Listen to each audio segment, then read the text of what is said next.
What is going on, everybody? Broad Street Bulls, third episode so far.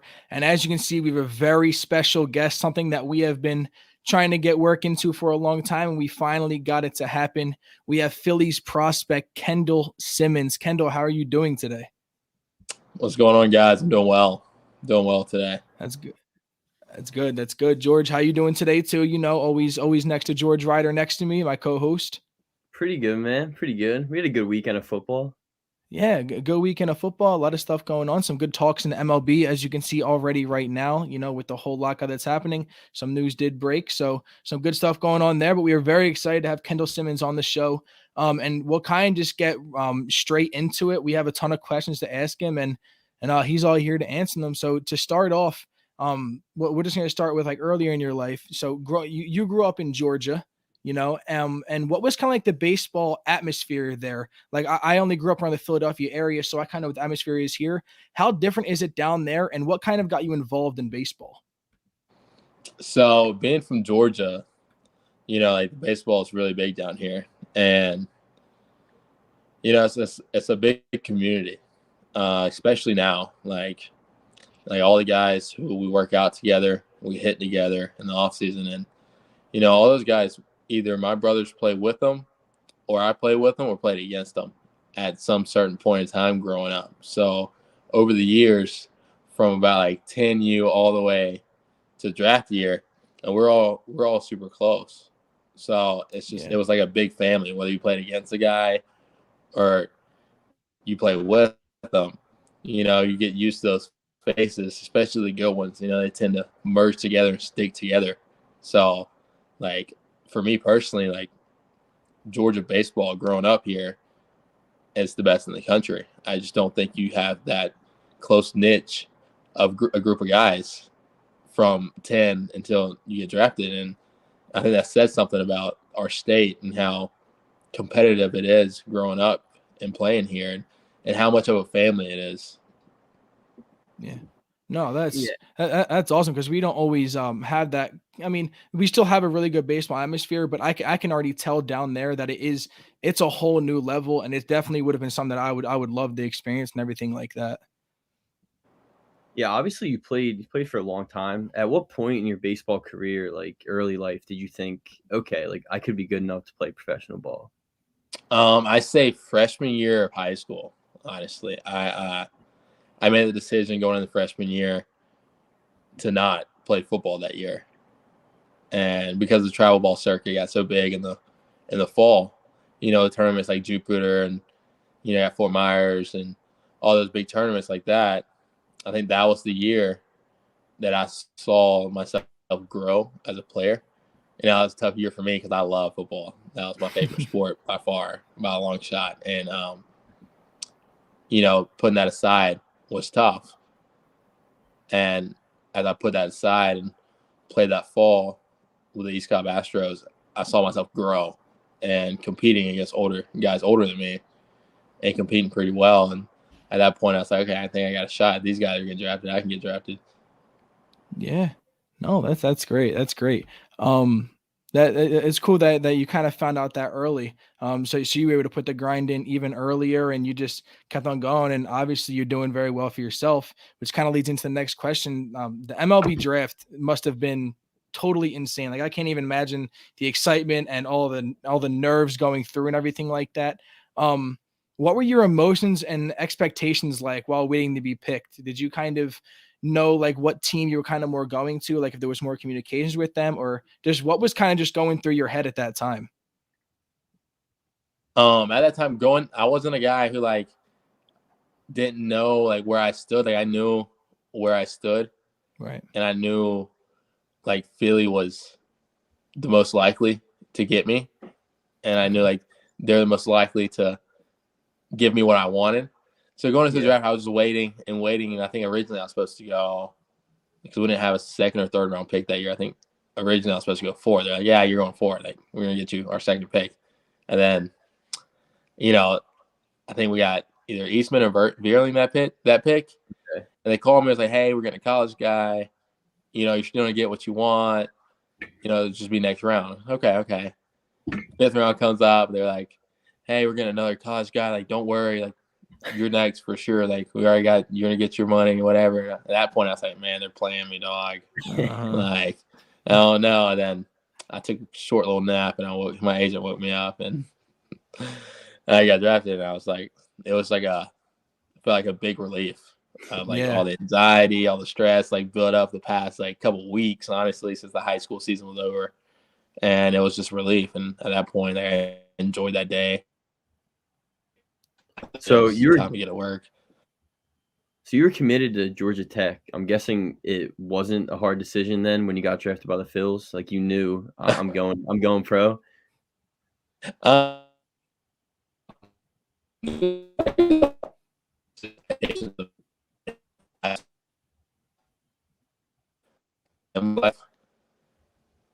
And at that point, it was a numbers game. Really, I knew as long as I got what I wanted, I had a number percent.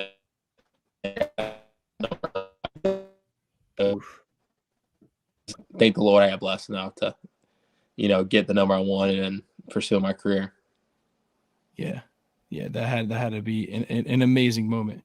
There's just everything. It's something that kids just like dream of, and it's awesome that you were able to get that far.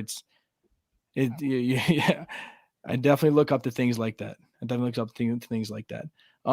So something else that we saw is that you were a pitcher in your early playing days. Coming out of high school, did you have any thoughts that you wanted to pitch to the next level, or not really? Coming out of high school, so like my pitching scenario is kind of weird. I wasn't necessarily a pitcher. I threw hard, and I didn't really throw that much in like actual high school baseball. I threw a majority of my innings in travel ball, and it would be like an inning every Sunday or an inning every Saturday, and I was either there try to throw as hard as I can. Right. And I actually started working on it, and as my hitting came around, like junior year, I hadn't pitched since junior year. I just stopped. Gotcha. Actually, when I drafted, I looked on Twitter and it said Philadelphia Phillies right-handed pitcher KENDALL SIMMONS. And I actually still have a screenshot on my phone to show my buddies because they don't believe me. And no, so it said that, and I called my agent. I was like, hey, that's you drafted shortstop or pitcher? He's like, I was like, it says pitcher. And I was like, personally, I don't care. I'll go throw. I don't care. So I actually went down to rookie camp, not knowing whether I was going to be a pitcher or be a hitter. Wow. That's something. I saw on your draft profile it was like very high velo, like 90s velo. And I was like, he's a pitcher too? I didn't even know that. Crazy. Yeah. Well, you're 18 years old when you go to the Gulf Coast League. How much different was that from high school ball? Like, you have to make adjustments. What did you do different? What did you see differently at the plate? It was definitely a big difference, but it was nice though. I can't really say it was like a eye opening. I kind of knew what I was getting myself into. Like back that we're saying in Georgia, like the travel ball circuit, it was kind of designed. It was designed kind of to get you ready for professional baseball and that rookie league.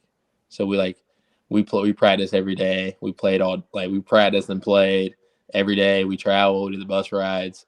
So that right there kind of got me prepared for what I was walking into. Oh, okay, yeah. So, did you like? Were you? I'm kind of struggling to word it, but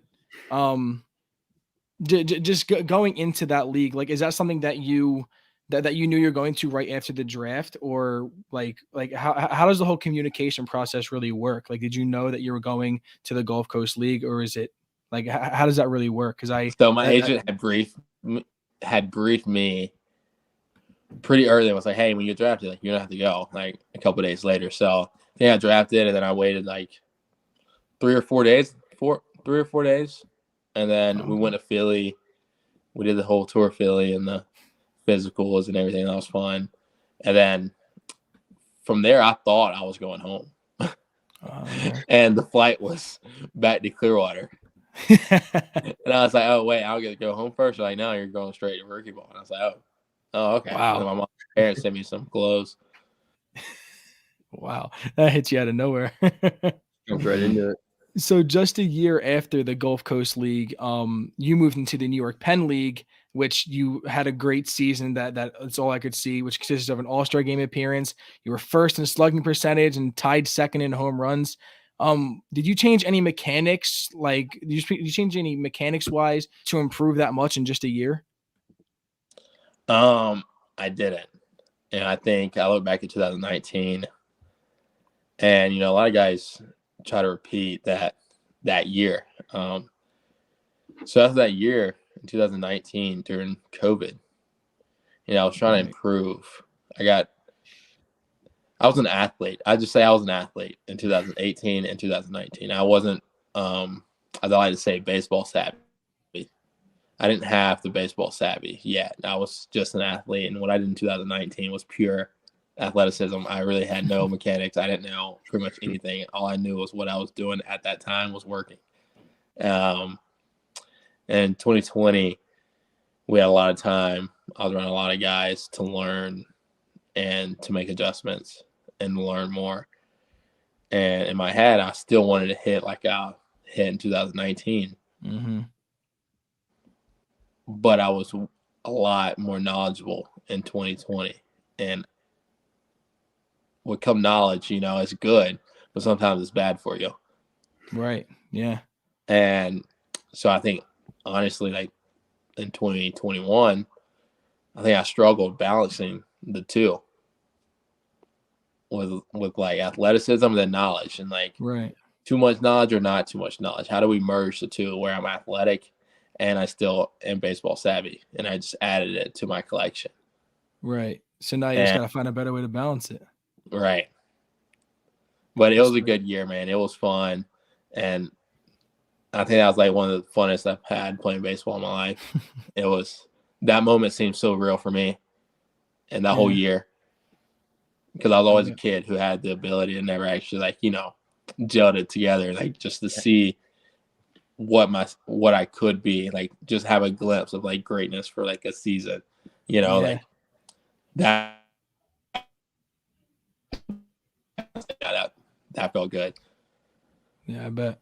Yeah, and obviously like 2020 COVID hits, like that's got to be hard for everyone involved in the game. But what did you do to kind of stay in shape and like stay involved? Because that whole year for everybody must have been like mayhem in the off season, especially. That year was tough, man. I just did my off-season workouts for, the whole year. It was long, and if I had to go back and do it, that led to a couple of my injuries I had that flowed into 2021. If I had to go back and do it, I would just took time off. I would just took like 2 months off. Personally, I think I went way too hard. I did an off-season work. I did a workout every day. Every day. And, at the time I was young too, and I was still thinking like, oh yeah, I'm working hard. Now I look back on it, I was like, oh, it probably didn't benefit me the way I thought it did. Yeah, probably should have eased into it. Yeah. Yeah. And then after that, you start off hot in the Fall Circuit League, and then you go up to Clearwater, which you posted an OPS of 780 in 41 games, also having 6 homers and 15 RBIs. The power and the bat speed are all there, but what do you feel that you need to improve the most to go on to the next step? Understanding who I am as like not only a baseball player, like a person. Like understanding what my gifts are and how to clean that up. And the little things, man. I feel like last year for me, like you just threw out a bunch of numbers.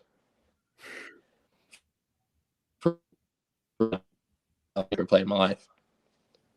I didn't play healthy. I played hurt every game. I didn't feel good. I didn't feel like myself. And kind of like I said before, gelling athleticism with the baseball savvy. So I went in this offseason this year, and hitting coach is named Jay Hood. I went up to Jay. I said, Jay, this year I'm going to ask you questions after questions after questions to really understand the little pieces of baseball. Because I've always been a kid who no one touched, no one said anything to, because I had ability. Yeah. But the little details in baseball kind of went over my head because everyone assumed I knew the little details. Like, well, he does this, so like I'm sure he knows this stuff. Like, and I think last year I got to a bit of a, realization of like I don't know, like, I didn't know to load into my back hip. I just kind of squatted down and I was an athlete. And over 2020, I made adjustments, but I didn't know what those adjustments were. I didn't understand the adjustments I made. I was just swinging, and it was good, and that was it. So in 2021, when that failed, I didn't know what adjustments to make. I just panicked. It was like, oh man, that's not working. So I'm gonna go back and do what I did in 2019 and try to like feel for everything, and the adjustments I made weren't wrong, but I didn't know how to make that better. I didn't understand how to make an adjustment. Right. So for me personally, I think it's more mentally savvy and baseball savvy and just knowing yourself, man. Like just knowing who I am. Yeah. And knowing, understanding what I'm doing each and every day of the offseason, not just going out there and just do what coach says do and it works, but actually understanding, hey, this is what you do when you do wrong, when you do good, and this is what you do when you do wrong, and this is how you fix A, and this is how you fix B, for me personally.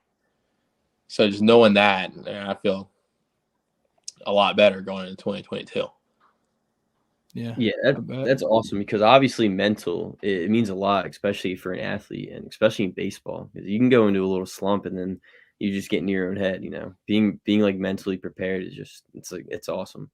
Obviously you just mentioned Jay, but is there like any coach, staff member, player you kind of created a bond with and helped you the most along the way? I say a group of players, man. Like definitely Jay, but most of all, like I said, like the community we have here. Guys like Alex Wood, Charlie Blackman, Carter Keyboom, Jemiah Jones, Michael Chavis, guys like that who are with me each and every day, and we're able to talk baseball, and we're able to sit down and then break it down to me, and me ask questions to them, and just communication each and every day about little things like, hey, you're working on this today. This helped me today, and just each person like giving like a little bit of advice, or simply having a conversation with Carter last week about third base and which balls he likes and what he does on certain balls and the depth he plays at certain fields. And like little things like that if you take it the right way, it takes you a long way. Right. Some big names there. Yeah. Yeah, they're big. I tried big name. I had a big name drop. Definitely.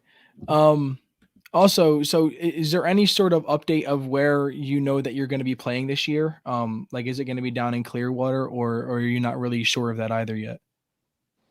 I'm not sure. Not sure yet. No, sir. Okay, that's fine. I'm excited to know. I'm excited to know because I actually some people that are part of DSM actually works. They work in some of the minor league for some of the minor league teams. So I know a lot of them are very curious if you're going to be down in Clearwater or Reading or where you're really going to be at yet. And then our final question that I know that I have, what's the best baseball advice that you have been given, like by anyone?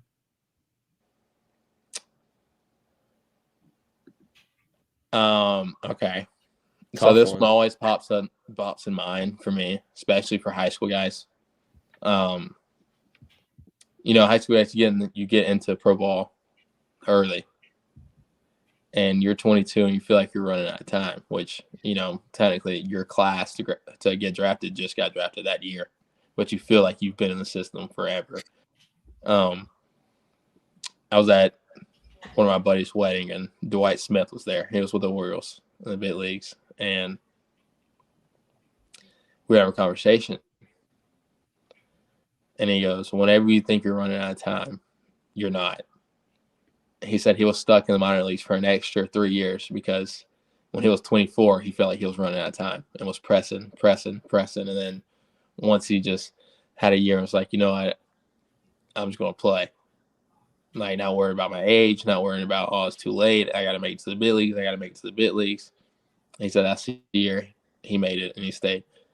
And to me, like, that sticks home to me because, like, it's easy to get caught up in, you're running out of time because you get one of your buddies who makes it to the big league at 21, another buddy who makes it to AAA at 20, and you're sitting in A-ball at 21, and you're like, I got to get it going, which you don't. Like, 21, I'm not going anywhere. No, yeah, definitely. Yeah, we see that in this kind of life too, and definitely putting it in that perspective too. I mean, yeah, always just staying motivated and everything. So that's definitely a great piece of advice. Definitely a great message for anyone that's listening. It's never too late. Yeah, never too late. Keep pushing. Kendall, obviously, Atlanta sports fan. You got to be honest with me. Did you celebrate that Braves World Series? Yes, very hard, very much. I actually went to their last home game. Oh, did you? Yes, that's awesome. That's all right. That's pretty cool. I was there. Cool. I couldn't miss that. I'm glad you don't spread it on Twitter or anything. You keep it on the low. That's good. That's good. Yeah, I keep it on the low, man. I'm a Georgia boy. I'm a Georgia boy for life. Let me tell you. Dude, you've been spoiled. You got the Bulldogs recently. You got the Braves recently. Just like continuous winning. I'm not a Bulldogs fan. I'm actually an anti-Georgia fan. Oh, Georgia. So you're Georgia. So anyone Georgia plays. Yeah, anyone Georgia plays against, I'm their number one fan. Okay. All right. I like that. That's great. All right. George, you got any more questions? Nah, dude. Thanks a lot for coming on. It was a great interview. Very easy to talk to. Obviously, hoping all the best for you. Keep working and just do you this season. It's gonna be great. Thank you guys so much for having me on. Yeah. Thank you for being on. I really appreciate it. Hopefully we can stay in contact, and good luck this year. I'm very excited to see some more. For sure. I'm excited. Thank you guys. Yeah. Thanks, man. Thank you very much.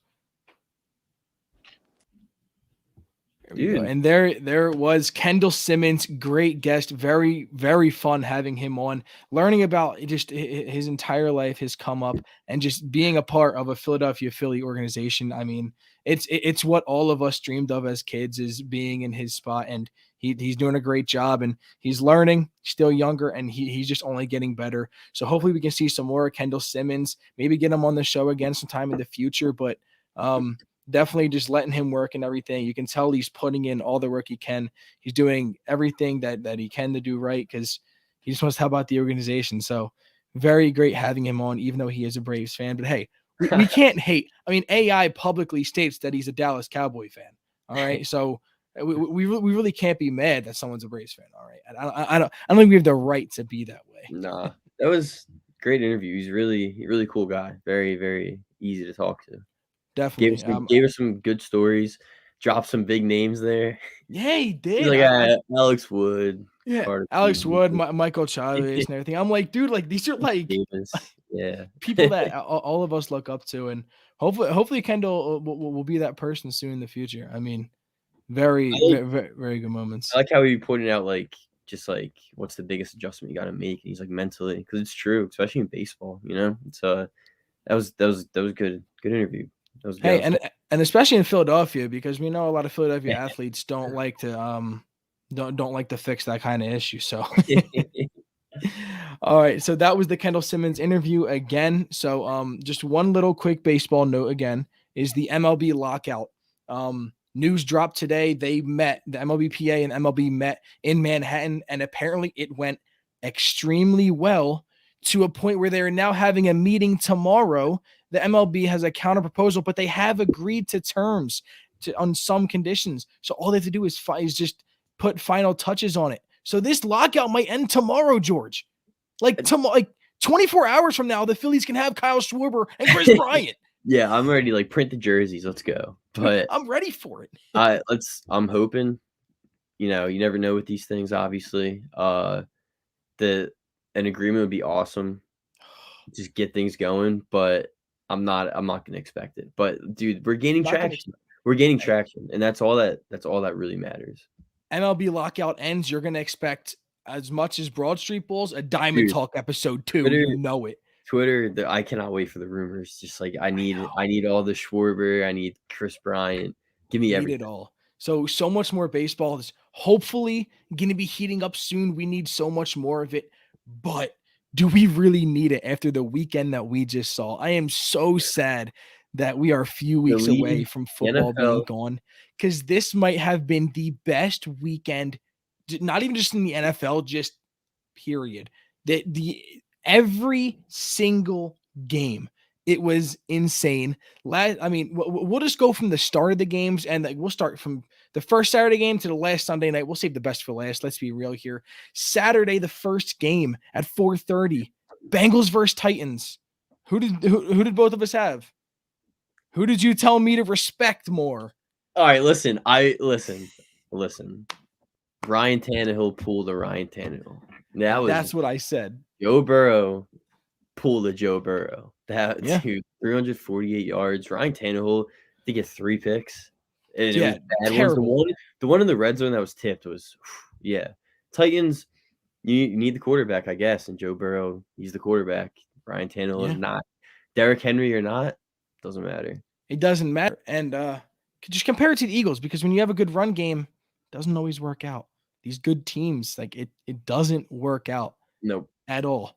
Yeah, that was tough. That was a totally insane game. We don't have to do game recaps at all, because everyone watched those games. It was insane. Every game ending on a game-winning either kick or touchdown. Like that's insane. There were walk-offs all over the place. All walk-offs. Yeah, all walk-offs. That was crazy, dude. It was a KENDALL SIMMONS walk-off.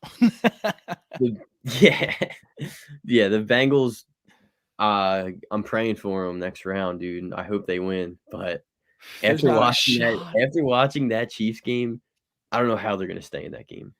We'll get into that Chiefs game later. We will get into that as the last game, because that game was insane. So after that, I think it was a game that I actually didn't even turn on until like halftime, because I was like, I'm not watching this game. Like I was listening to it on the radio at first, and I was like, okay, Packers are up 7-0. Like, nothing's really going to happen. Packers are going to blow out the Niners, and nothing's going to happen. Boy, was I wrong. I mean, from what I heard, it was a pretty boring game. But so you didn't watch it? No, I didn't watch it until maybe like the fourth quarter. I watched the first half. The Packers should have been up 17-0. Like the way that that 49ers offense was moving, it was like, okay, the Packers are gonna freaking roll. Like like it was -5.5 spread. It's like that was free money. That's what it felt like. And going to the half, and it's 7-0. 49ers block a field goal. It was like, oh, this is scarier than it should be, but it's Aaron Rodgers. It's Aaron Rodgers. He's in Lambeau. Jimmy G's got a bad thumb. 7 degrees outside. 7 degrees. It's not gonna happen, dude. When they blocked that punt, that ball was in the air for like an hour, and everyone was just staring at it. Like it was ridiculous. So 10-10, all of a sudden, Aaron Rodgers. 4 minutes left in Lambeau. He has the ball. He does. Game-winning drive coming, right? I mean, it's Aaron Rodgers. This is what franchise quarterbacks do. This is what Tom Brady would do. Apparently, it's what Matt Stafford would do. Like this is what Aaron Rodgers. This is what Aaron Rodgers is supposed to do. Aaron Rodgers is now 0-2 in his playoff career against Jimmy G, and 0-4 against the 49ers in total. How insane is that? Bye-bye. He's gone. It's over.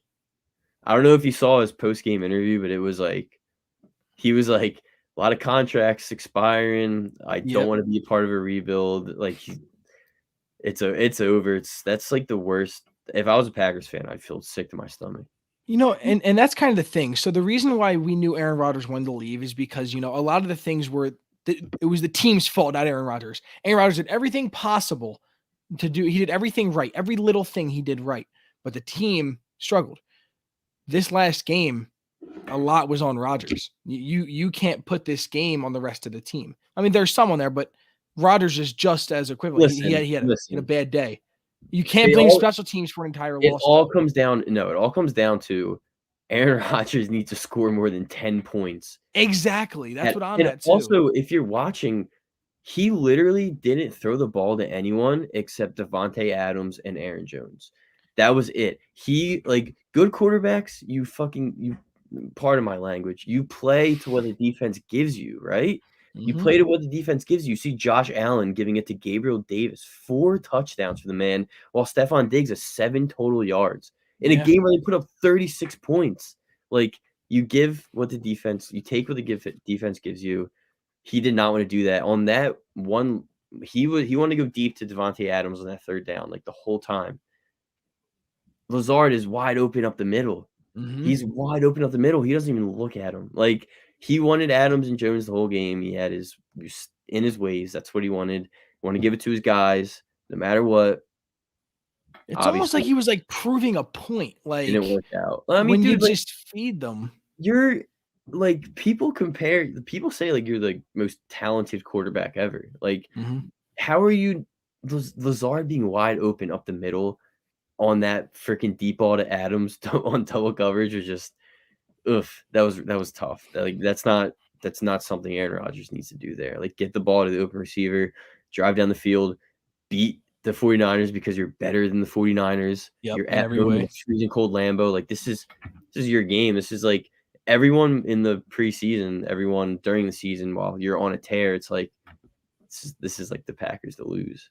Yeah, the NFC, seriously. This is the Packers to lose. It seems like with the Bucs banged up, you have to play Matt Stafford, and like, obviously I love Matt Stafford, but everyone's one thing is like playoffs.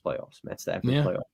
Obviously, you proved that wrong like yesterday, but that tough in Detroit.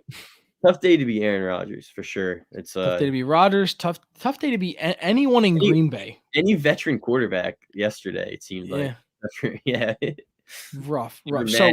Matty Ice. Yeah.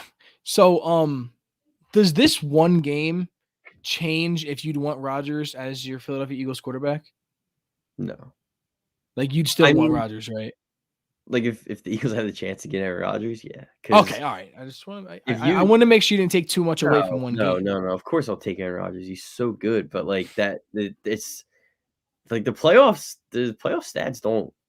The record doesn't like lie, you know. Yeah. It's like it's not that great. I love Aaron Rodgers, but yeah, bring him to Philly. Let's pair him with Calvin Ridley and Devonta Smith real quick. Ooh, oh man, he would make Jalen Reagor look good.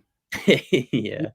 I was having a conversation with that at work today, and I was like, he'd make Jalen Reagor good, and they're like, no, he wouldn't. It's like no one can do that. Yeah. So that was 2 crazy games on Saturday, and we're like, okay, like, and it's only gonna get crazier, right? And we were right. Only get crazier. Right. You know, but again, in different ways. Like, the Rams were just beating up on the Bucs. You know, this is my story for the Bucs Rams game. I was at my mom's house, and I was watching the game, and it was 27-13. Rams were up with 4 minutes left, and I'm like, oh, dude, like, Rams had the ball. They just hit a first down. I'm like, I'm just gonna leave now, and I'll get home by like the end of the game. I get home, notification. I'm like, what is happening? And they're like, Bucs scored. Rams fumbled. Bucs have ball, and I'm like, what? I turn on the game, and I'm like, what is happening? Like, I was.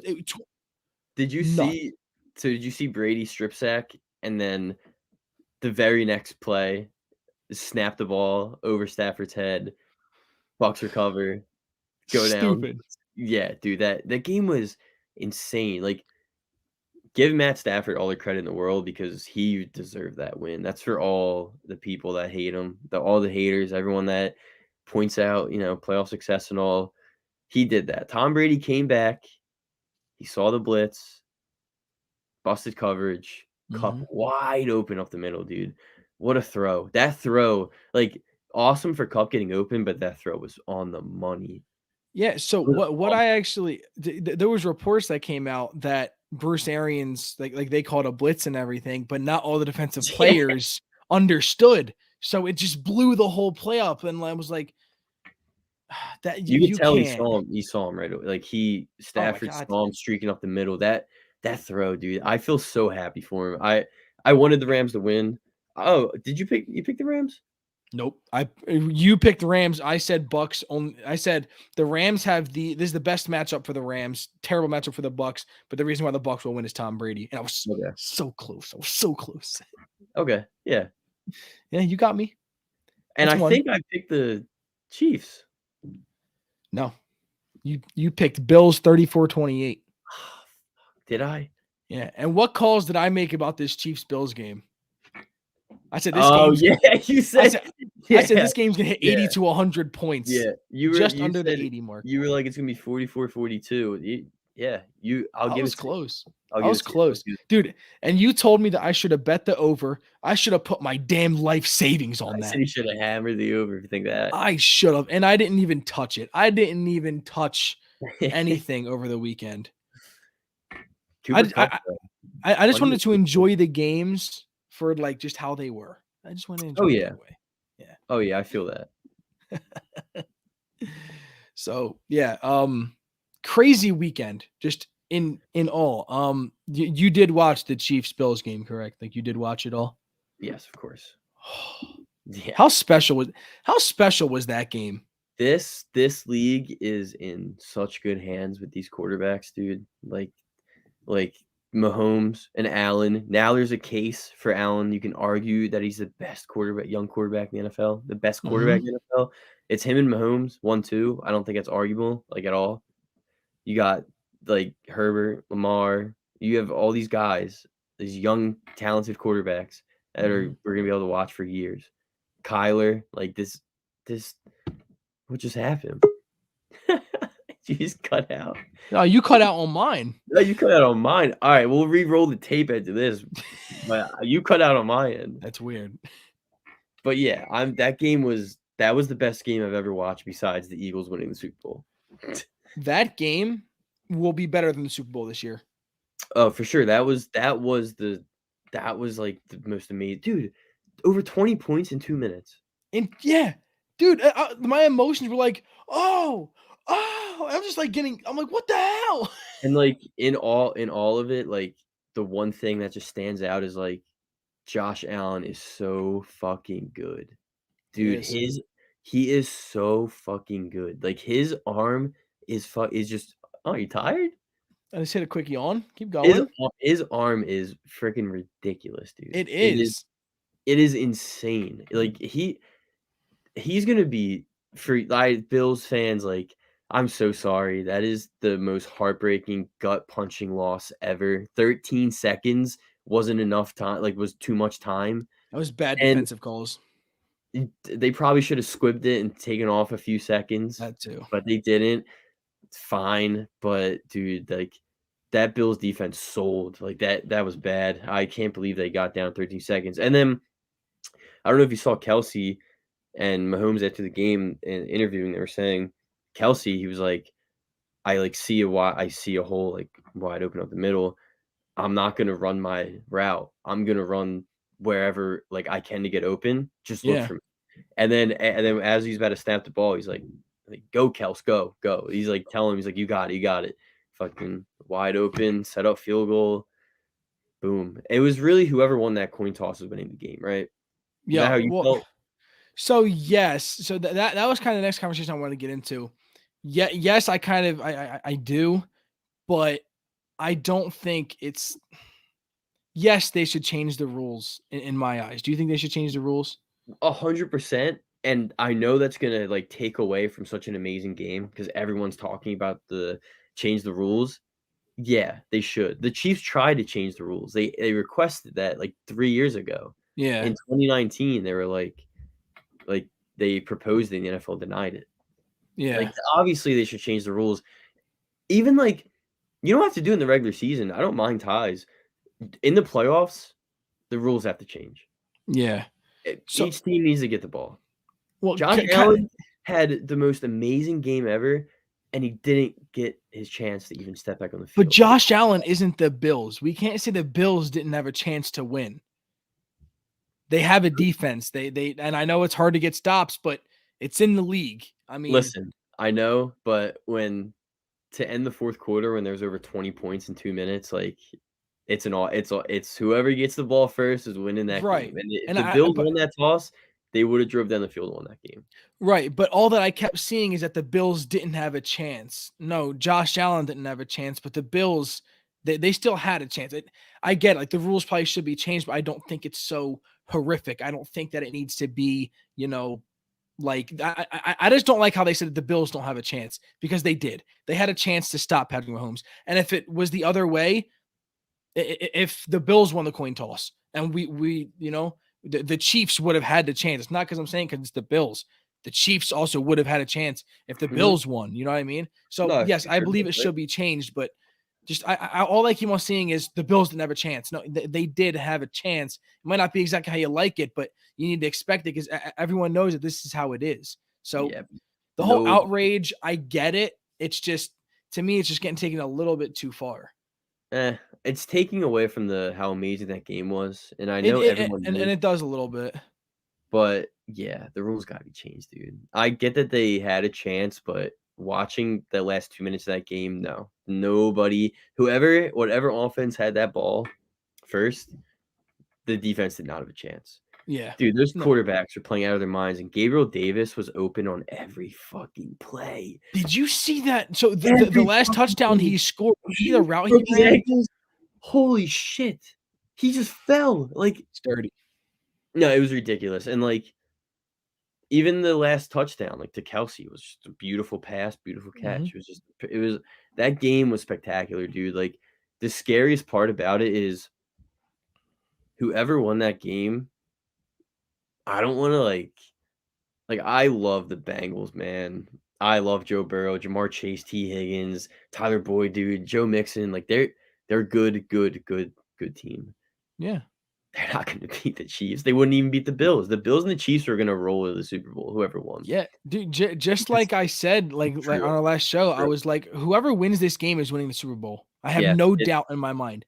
I I think like the worst, like the Chiefs are like the Chiefs from like the past. Like we looked at the Chiefs those years and we were like, every single person on this offense is clicking and they cannot be stopped. And like and now their now defense is better.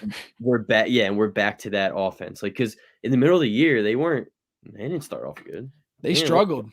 struggled. That offense struggled, and now it's like even Jerick McKinnon is like out there being a difference maker. And then Mhm. like obviously Edwards-Helaire was banged up, but like he had a few just like long, like big runs, like big hard runs. So it's like, uh-oh. Whoever has Mhm. like if you have to play the Chiefs, I pray for you because this team is freaking incredible. Yep. Yeah, the team found their stride halfway through, and they have been legit unbeatable. I still think I think this is the best Chiefs team we have seen. I actually believe that because I think the offense is just as good and the defense is only better. So I am. It doesn't matter who they play. The Chiefs are the best team in the league. I think we all should have expected it. I think that when everyone started doubting the Chiefs, that's when they were like, all right, maybe it's time to pick it up. And they were just like, let's just destroy the NFL again and have everyone hate us. They're turning into the Pats. What is this going to be their third Super Bowl straight? It's their fourth straight AFC title appearance. I know that, but if they go to the Super Bowl, it would be their third straight, right? Lost to the Bucks, and then it was And they yeah, beat. I think Yeah, it's 3 straight. that's ridiculous. That's Yeah. stupid. So like looking ahead, 7-point favorites against the Bengals. Dude, they're hitting that. They I are. really think they are, dude. Like it's a lot of points, but dude, this team is like absolutely rolling. I don't know. Yeah. Watching that game yesterday, he needed 13 seconds to get down the field and tie that game. You know what else? You know what else I noticed? Joe Burrow got sacked 9 times against the 9 Titans. times. If the Yes. Chiefs do anything close to that, while like they were able to score it was 19-16 was to score that Bengals game. They scored 19 points on the Titans. They're gonna have to drop 40 to beat the Chiefs. Legit. Like just like I said, this game's gonna like their game, like whoever's gonna win the Bills Chiefs, they're both hitting 40. And I Yep. was close. That was Chiefs are gonna close. You were. Chiefs are gonna score 40 on the Bengals. like that. Like I'm not even joking. They're gonna score. So it's gonna have to be a shootout. And I'm not saying it's not possible, but Burrow had a great game Saturday. 348 yards. Something I noticed. He didn't score a touchdown, and he did not throw a passing touchdown. And not that he really had to, but what he scored. What was it? Did they score one offensive touchdown? I think and the rest were field goals. Yeah, I it was believe. Yeah. It might have been two. I don't know, but still, regardless, that is not good enough. You're facing the Titans with a mediocre defense, like they're a decent defense, and you're scoring 19 on them, and only one. Yeah, one offensive touchdown, and you think that's good enough against the Chiefs? Yeah. No. There's this game's gonna remind me of the Eagles Vikings game, NFC Championship. It's gonna be everyone has hopes for the Bengals because everyone had hopes for the Vikings. It was like, I could see it. I mean, a beatdown.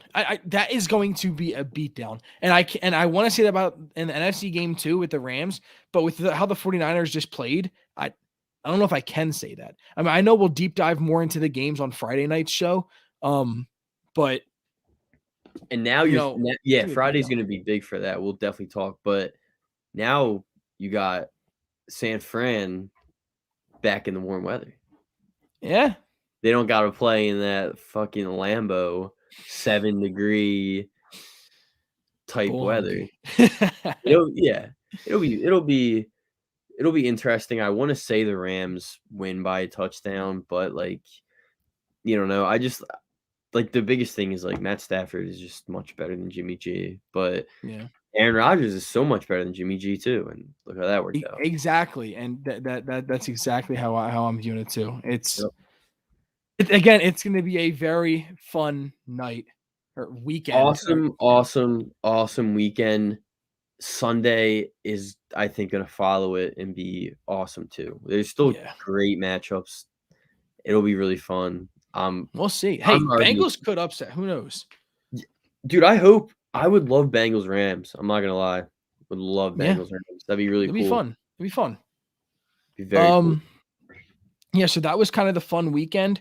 Just some other Philly news. We're not going to talk about much. Flyers lost 3-1, extend their losing streak to 12 straight. Boom, done. Flyers, we're done. No more. Bring the tank in. That was Flyers talk. Flyers talk's over. Bring the tank. Yeah, Flyers talk's over. We're going to go over to the Sixers now. Sixers did win last night, 115-109 over the Spurs. Getting back in the win column. Joel had his night again. I mean, come on. Was it 38? I know it's every night, but Joel Embiid in 32 minutes, 38 points, 12 rebounds, 6 assists. I mean, come on, that's all you really need. Tyrese Maxey and Tobias each dropping 18. Korkmaz had a better day, dropping 17, shot 3 of 5 from the 3-point. So getting the job done. I mean, even Tobias had a double-double with 11 rebounds. He's playing more minutes. Charlie Brown's still getting his minutes. So just a better game overall. Definitely a must-need win. Embiid for MVP, dude. Some of those passes he's making were freaking incredible. It's not even fair. He has no fear. He's taking 3-pointers on one foot, no fear. His mid-range is just automatic, and he's the best basketball player in the entire world, and it's not arguable. I don't know how you can watch Jokic and watch Embiid and say Jokic is better. I don't. I love Jokic. I think he's really good. Joel Embiid is off of this planet. He's not even from here. He's great. We're watching history every day watching him. It's awesome. Mm-hmm. It's great to be able to watch him every single night. And now the Sixers are starting a 5-game homestand. Tomorrow night is the Pelicans. Needs to be a win, and then we get Lakers. I want to beat the Lakers' ass. I want to beat the Lakers. I want to beat their ass. Yeah, it's 2 days apart. It's one day apart of every game. So we have Pelicans, Lakers, Kings, Grizzlies, and then Wizards to end off the homestand. So 5 home games straight. What is kind of the record that you want us to set out on? With the games and on the homestand. On these 5 home games. So Pelicans, Lakers, Kings, Grizzlies, Wizards. I think we need to be at least 4-1.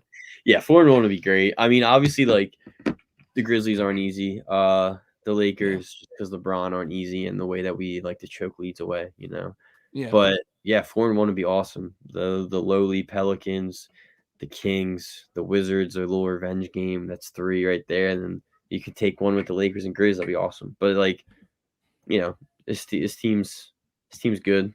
If you look at the matchups, hopefully can win 4 games. That'd be awesome. That'd be great. That'd be great.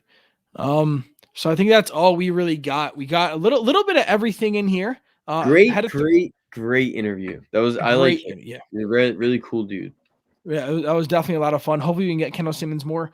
We're gonna try and get more and more guests. This Friday we have this terrible guy joining the show. He has to join. John Jansen from Fox the Gambler. We're under contract. We gotta let him come on. Yeah, I guess we can have him on this Friday.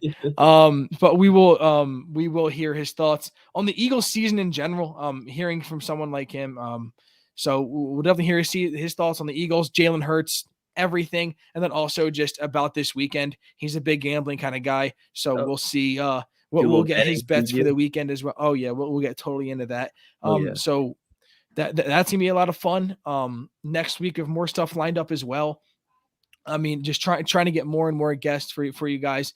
Definitely a lot of fun. Thank you guys for all the support already on Broad Street Bulls. 3rd episode in. A ton of support. So thank you guys so much. The shows are only getting better, and we just keep on working harder and harder. So definitely thank you guys all for the support. It's been incredible. Love it. All right, George, you got anything else to say? Nah, everyone have a good night. We got through Monday. Thank you, Kendall Simmons. Great interview. Thank you. Yeah. Yeah. Thank you very much. All I got to say is bring me Schwarb. Do something major. Do